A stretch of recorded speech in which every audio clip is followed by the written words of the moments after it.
ನಮಸ್ತೆ, welcome back to my channel. ಎಲ್ಲರೂ ಹೇಗಿದ್ದೀರಾ?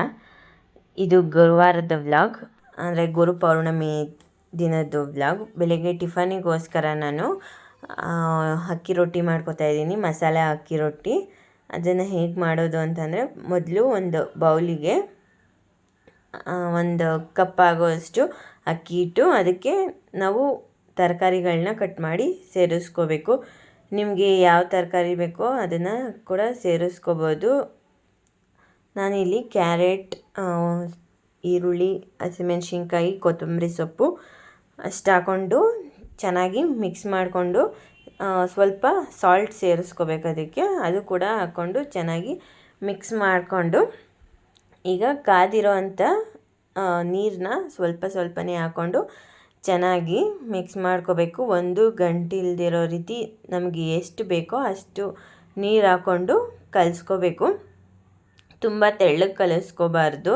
ನಾವು ಇದನ್ನು ತಟ್ಟಿ ಮಾಡೋದ್ರಿಂದ ಚಪಾತಿ ಹಿಟ್ಟಿನ ಅದಕ್ಕೆ ಬಂದರೆ ಸಾಕು, ಆ ರೀತಿ ನಾವು ಕಲಿಸ್ಕೋಬೇಕು. ನೋಡಿ, ನಾನೀಗ ಕಲಿಸ್ಕೊಂಡಿದ್ದೀನಿ.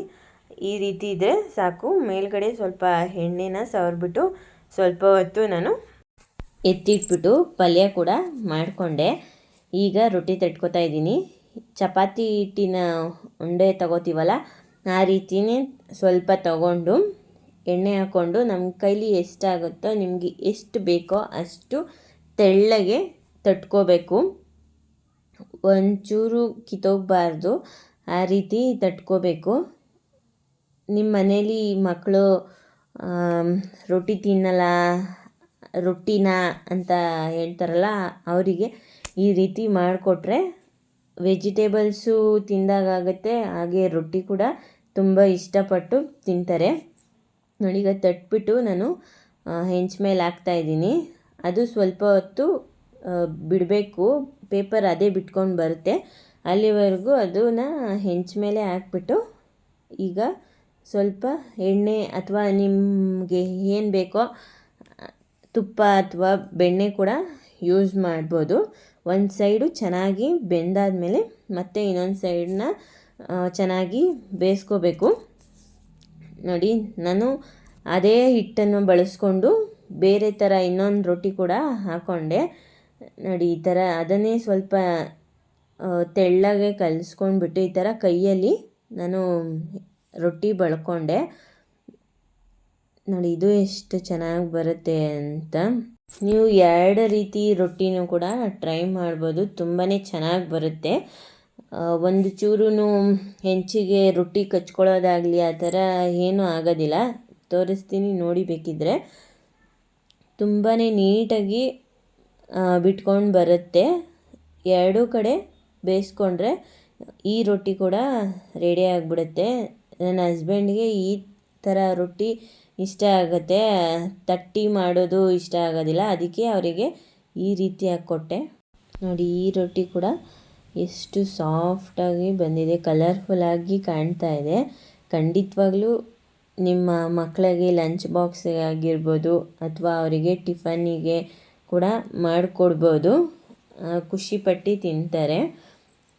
ನಾವು ಟಿಫನೆಲ್ಲ ಮುಗಿಸ್ಕೊಂಡು ದೇವಸ್ಥಾನಕ್ಕೆ ಹೊರಟ್ವಿ. ಕಾರ್ಗೆ ಪೂಜೆ ಮಾಡಿಸ್ಬೇಕಾಗಿತ್ತು. ಸೊ ಅದಕ್ಕೆ ನಾವು ಕೂಡ ಹಾಗೆ ಪೂಜೆ ಮುಗಿಸ್ಕೊಂಡು ಹೊರಡೋಣ ಅಂತ ಅಂದ್ಬಿಟ್ಟು ನಮ್ಮ ಮನೆ ದೇವರಿಗೆ ಬಂದಿದ್ದೀವಿ. ಇಲ್ಲಿ ಬಂದು ಪೂಜೆ ಮಾಡಿಸಿದ್ರೆ ಏನೋ ಒಂಥರ ಸಮಾಧಾನ. ಅದಕ್ಕೆ ಮೊದಲು ಮನೆ ದೇವರಿಗೆ ಹೋಗಿ ಆಮೇಲೆ ಬೇರೆ ಕಡೆ ಹೋಗೋಣ ಅಂತ ಅಂದ್ಬಿಟ್ಟು ಬಂದಿದ್ದು. ಈಗ ಪೂಜೆ ಎಲ್ಲ ಮುಗೀತು. ತುಂಬ ಚೆನ್ನಾಗಿ ಅಲಂಕಾರ ಎಲ್ಲ ಮಾಡಿದರು. ಪೌರ್ಣಮಿ ಆಗಿರೋದ್ರಿಂದ ದೇವರಿಗೆ ಅಲಂಕಾರ ಎಲ್ಲ ತುಂಬ ಚೆನ್ನಾಗಿ ಮಾಡಿದರು. ನೋಡಿ, ಅದರದ್ದು ಒಂದು ಕ್ಲಿಪ್ ತೊಗೊಂಡು ಈಗ ಕಾರ್ ಪೂಜೆ ಮಾಡಿಸ್ಲಿಕ್ಕೂ ಬಂದ್ವಿ.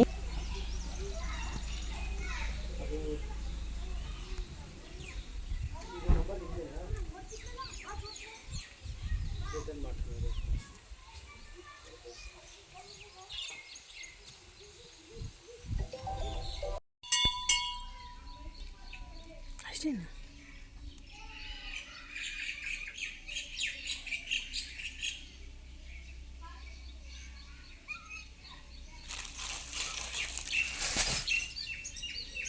ಪೂಜೆ ಎಲ್ಲ ಮುಗಿಸ್ಕೊಂಡು ಪೆಟ್ ಶಾಪಿಗೆ ಬಂದ್ವಿ.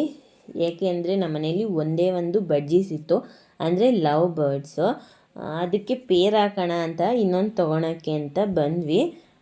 ತಗೊಂಡು ಹಾಗೆ ಒಂದು ವಿಡಿಯೋ ಮಾಡ್ಕೊಳ್ಳೋಣ ಏನೇನಿದೆ ಅಂತ ಅಂದ್ಬಿಟ್ಟು ಒಂದು ವಿಡಿಯೋ ಮಾಡ್ಕೊಳ್ತಾ ಇದ್ದೀನಿ. ನೋಡಿ ಎಷ್ಟೊಂದು ವೆರೈಟೀಸ್ ಆಫ್ ಕಲರ್ಸ್ ಮತ್ತು ಬಡ್ಜೀಸ್ ಇದೆ. ಇದು ಪಾರಿವಾಳ ಇಲ್ಲಿರೋದು, ಆದರೆ ನಿಮಗೆ ನೀಟಾಗಿ ಕಾಣಿಸ್ತಾ ಇಲ್ಲ. ಈ ವೈಟ್ ಕಲರ್ ಮಾತ್ರ ತುಂಬ ಚೆನ್ನಾಗಿ ಕಾಣಿಸ್ತಾ ಇದೆ, ನನಗದು ತುಂಬ ಇಷ್ಟ ಆಯಿತು. ಹಾಗೆ ಕಾಕ್ಟೇಲ್ ಕೂಡ ಇತ್ತು. ಈ ವೈಟ್ ಪೇರ್ ಇರೋ ಅಂಥ ಬರ್ಡ್ಸ್ ಹೆಸರು ನನಗೆ ಗೊತ್ತಿಲ್ಲ, ಯಾರಿಗಾದರೂ ಗೊತ್ತಿದ್ರೆ ಕಮೆಂಟ್ ಮಾಡಿ.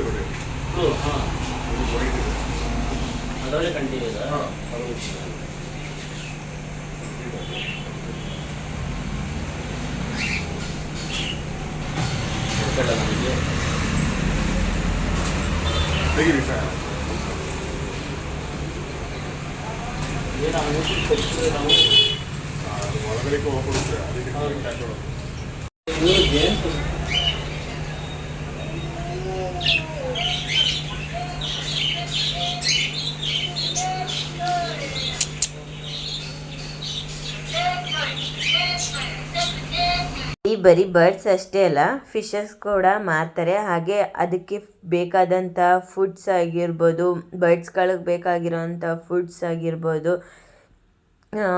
ಮತ್ತು ಅಕ್ವೇರಿಯಂ ಒಳಗಡೆ ಹಾಕುವಂಥ ಲೈಟಿಂಗ್ಸ್ ಆಗಿರ್ಬೋದು, ಸ್ಟೋನ್ಸ್ ಎಲ್ಲ ಕೂಡ ಪ್ರತಿಯೊಂದು ಇಲ್ಲೇ ಸಿಗುತ್ತೆ, ಇಲ್ಲೇ ಪರ್ಚೇಸ್ ಮಾಡ್ಬೋದು.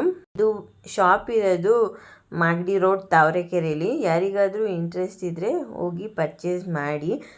ನಾವು ತಗೊಂಡು ಈಗ ರಾಘವೇಂದ್ರ ಸ್ವಾಮಿ ದೇವಸ್ಥಾನಕ್ಕೆ ಹೋಗೋಣ ಅಂತ ಅಂದ್ಬಿಟ್ಟು ಹೊರಟ್ವಿ. ರೋಡ್ ನೋಡಿ ಎಷ್ಟು ಜಾಮ್ ಆಗಿದೆ ಅಂತ, ತುಂಬಾ ಜನ. ದೇವಸ್ಥಾನ ಒಂದು 200 ಮೀಟ್ರ್ ಇತ್ತು ಅಷ್ಟೇ. ಹೋಗೋಷ್ಟರಲ್ಲೇ ನಮಗೆ ಅರ್ಧ ಗಂಟೆ ಅಲ್ಲೇ ಮುಗ್ದೋಯ್ತು.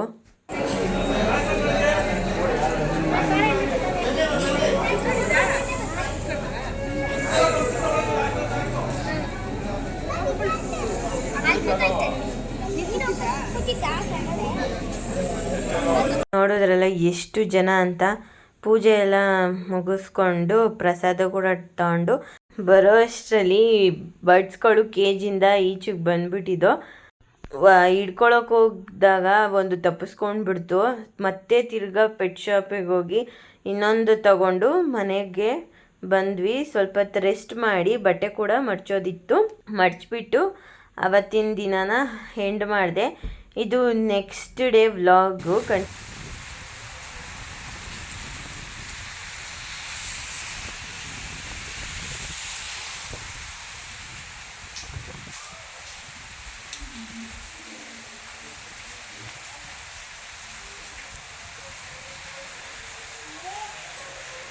ಫ್ರೈಡೇ ಕಂಟಿನ್ಯೂಯೇಷನ್ ವ್ಲಾಗ್ ಇದು.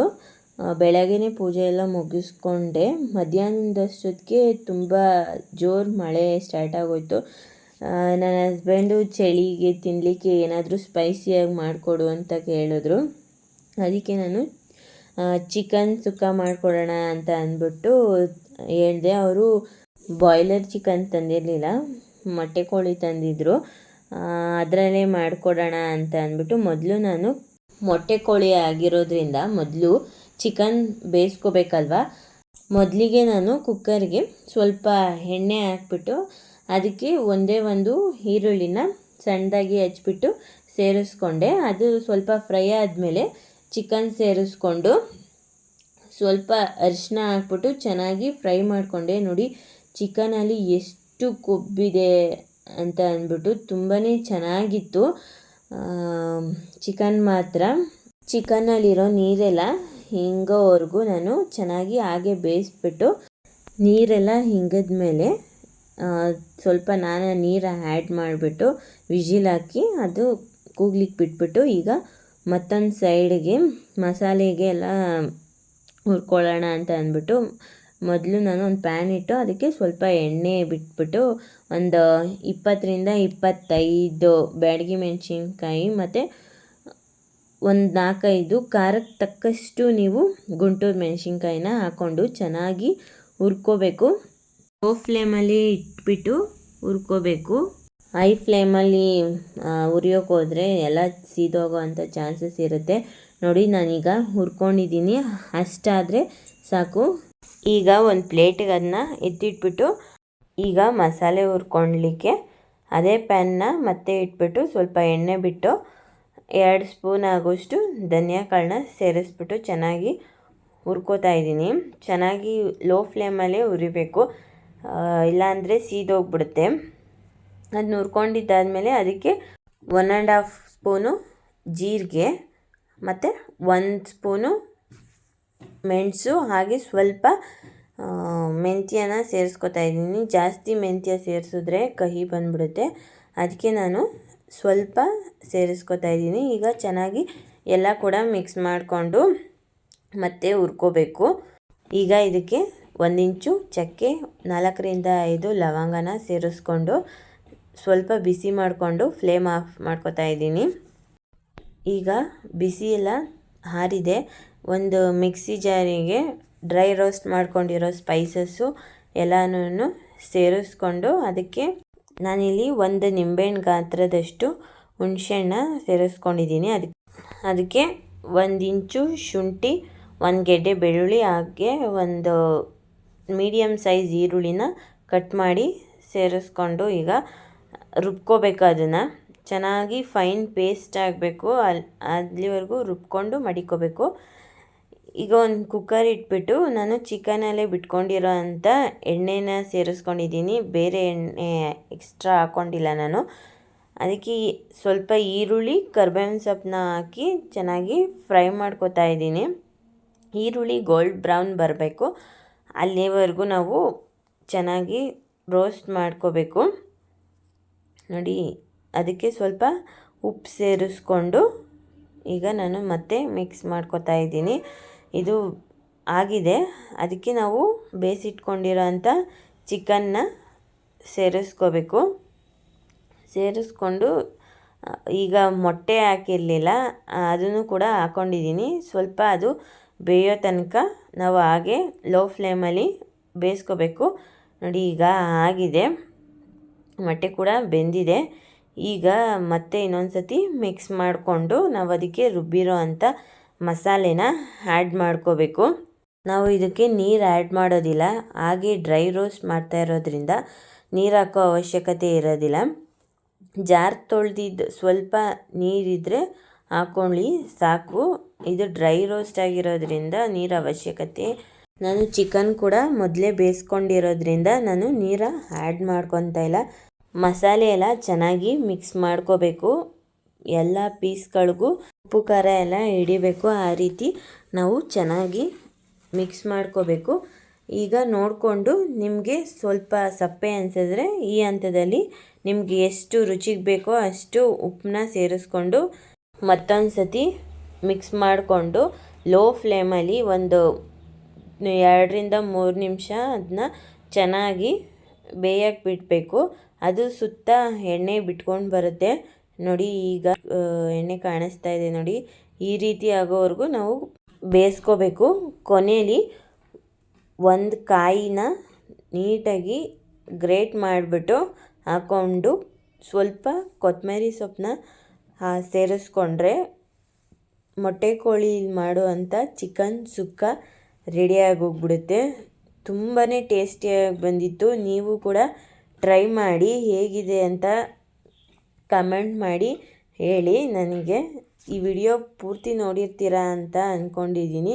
ದಯವಿಟ್ಟು ಈ ವಿಡಿಯೋ ಇಷ್ಟ ಆದರೆ ಪ್ಲೀಸ್ ಲೈಕ್ ಮಾಡಿ, ಶೇರ್ ಮಾಡಿ, ಕಮೆಂಟ್ ಮಾಡಿ. ಮತ್ತು ಸಬ್ಸ್ಕ್ರೈಬ್ ಮಾಡದೆ ನೋಡ್ತಾ ಇದ್ದರೆ ದಯವಿಟ್ಟು ಸಬ್ಸ್ಕ್ರೈಬ್ ಮಾಡ್ಕೊಂಡು ನೋಡಿ. ಪ್ಲೀಸ್ ದಯವಿಟ್ಟು ಸಪೋರ್ಟ್ ಮಾಡಿ.